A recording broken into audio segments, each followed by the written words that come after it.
General फैज़ की गिरफ्तारी के बाद फ़ौज के अंदर तफ्तीश का अमल भी जारी है और मज़ीद गिरफ्तारियाँ भी हुई हैं। 3 लोग जिनके मतलब हम आपको बता सकते हैं कि सरकारी तौर पर कंफर्म किया गया है, उनकी गिरफ्तारी हो चुकी है। नाम उनके ऑफिशियली जारी नहीं किए गए, लेकिन हमारे रिपोर्टर्स की इतला यह है कि ब्रिगेडियर गफ़ार, ब्रिगेडियर नईम और एक कर्नल हैं जो जब ये डीजीसी थे जनरल फैज़ उस वक्त भी इनके साथ थे, जब डीजीआई थे तब भी उनके साथ थे। बल्कि 2017 में जब टॉप सिटी का वो बहुत बड़ा स्कैंडल है, बदनाम ज़माना, जब उनको अहल खाना को हरासा किया गया और ज़मीन उनकी हथियाने की कोशिश की गई, तो जो दरख्वास्त सुप्रीम कोर्ट में दी मोइज़ ने, तो मोइज़ जो टॉप सिटी का मालिक है, उसमें दोनों ब्रिगेडियर साहब को साथ उसके ऊपर नाम लिखा हुआ है उस दरख्वास्त के अंदर। तो इल्ज़ामात बराह रास्त इनके ऊपर उस करप्शन वाले स्कैंडल के भी हैं। लेकिन जो केस हमारे सामने है, ये करप्शन का केस छोटा रह गया। जो पोलिटिकल इंटरफेरेंस का सियासी मामलात के अंदर मुदाखलत है, वो बहुत बड़ा केस है। इतना बड़ा केस है कि अगर वो सोचें कि फ़ौज के अंदर एक फॉर्मर डीजीआई ने ये सारा कुछ किया है, अगर वो साबित होता है तो वो बहुत तबाहकुन केस है। और कितना उसकी एक्सटेंट होगी इन्वॉल्वमेंट की, वो शायद इस्टेब्लिश करेगी कि सज़ा और जज़ा का अमल कैसे आगे चलता है। हम आपको एक ख़बर देने जा रहे हैं ब्रेकिंग न्यूज़ के तौर पर या बड़ी ख़बर के तौर पर, और ये हमने जो गवर्नमेंट के आला तरीन ज़राए हो सकते हैं उन सारों से इसकी कोशिश किया है कि जितनी हद तक मुमकिन है प्रोब कर सकते हैं सवाल जवाब के ज़रिए, उतनी तफसील हासिल की जाए। जनरल फैज़ हमीद और जो दीगर गिरफ़्तार अफसरान हैं, इनका तहरीक इंसाफ से खुफिया राब्तों का इनके ऊपर मेन जो चार्जशीट है, इल्ज़ाम है, वो तहरीक इंसाफ से खुफिया राब्तों का है।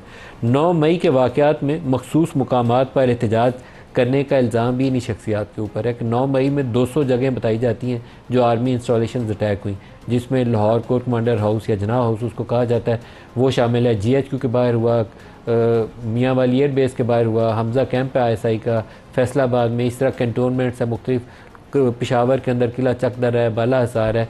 तो मुख्तलिफ जगहों की निशानदही के अंदर वो कहते हैं कि इन शख्सियात ने पाकिस्तान तहरीक इंसाफ की मुआवनत की या उनको मशावरत दी कि ये जगहों पे जाओ, यहाँ पे एहतजाज करें। मैं अटैक का लफ्ज़ नहीं इस्तेमाल कर रहा, इन जगहों पे एहतजाज करें तो उसकी न्यूज़ वैल्यू ज़्यादा होगी। और बाकी काम फिर जो तहरीक इंसाफ के वो नौजवान थे वो चढ़ दौड़े और उसके बाद जो कुछ भी हुआ। लेकिन इनके ऊपर इल्ज़ाम है कि ये इन्होंने उसके ऊपर मशवरे में या उस हिकमत अमली में अपना हिस्सा डाला। सर्विस के दौरान अदलिया के ज़रिए बाद सियासी मुकदमात पर असरअंदाज होने का इल्ज़ाम, ये बहुत सीरियस चार्जशीट है। शौकत अजीज़ सिद्दीकी एक सबूत के तौर पर केस सामने मौजूद है, लेकिन कहा ही जाता है कि former chief justice supreme court of Pakistan Saqib Nisar साहब और बाज़ दीगर जजेज़, उनके ज़रिए कुछ ऐसे फ़ैसले माजी में जिनके ऊपर उस वक्त की ISI ने असरअंदाज होकर वो फ़ैसले लिए। उस वक्त की ISI मैं इसलिए कहूँगा कि उस वक्त ये इन सर्विस से लोग रिटायर्ड नहीं थे, उस वक्त इन सर्विस थे। वो चार्जशीट भी साथ शामिल है अभी जो प्रोब की जा रही है और इन्वेस्टिगेट की जा रही है। क्या साबित होगा क्या नहीं होगा, ये शायद आइंदा आने वाले महीने तय करेंगे। दिनों में शायद ये बात तय ना हो, लेकिन महीने लगेंगे। साकिब निसार साहब इस वक्त पाकिस्तान से बाहर हैं, उनकी गिरफ्तारी फ़िलहाल नहीं है, लेकिन कहा यह जा रहा है कि जो प्रोब चल रहा है उसमें नेक्सस बिटवीन ISI या जनरल फैज़ और आला जो अदलिया है पाकिस्तान की, जिसमें सुप्रीम कोर्ट और हाई कोर्ट के कुछ जजेस के नाम बताए जा रहे हैं। उनमें से कुछ एक दो इन सर्विस है, सारों का नाम नहीं लिया जा सकता, लेकिन ये समझ लीजिए कि फैज़ साकिब निसार दोनों का आपस में क्या राब्ता था और किन फैसलों पर असरअंदाज हुए, उसका भी प्रूव किया जा रहा है। रिटायरमेंट के बाद तहरीक इंसाफ की सियासी हिकमत अमली में अमल दखल का इल्ज़ाम।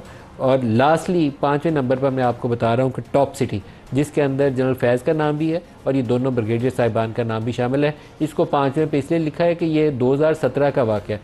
बहुत बड़ा केस है अगर फाइनेंशियल करप्शन के ऊपर किसी को सज़ा देनी हो, लेकिन इसके सामने जो पोलिटिकल इंटरफेरेंस वाला मामला है वो खौफनाक है। खौफनाक मैं उसको क्यों कह रहा हूँ, क्योंकि 9 मई का हदफ या टारगेट या निशाना वो ये नहीं था कि एक एहतजाज करना है। वो 9 मई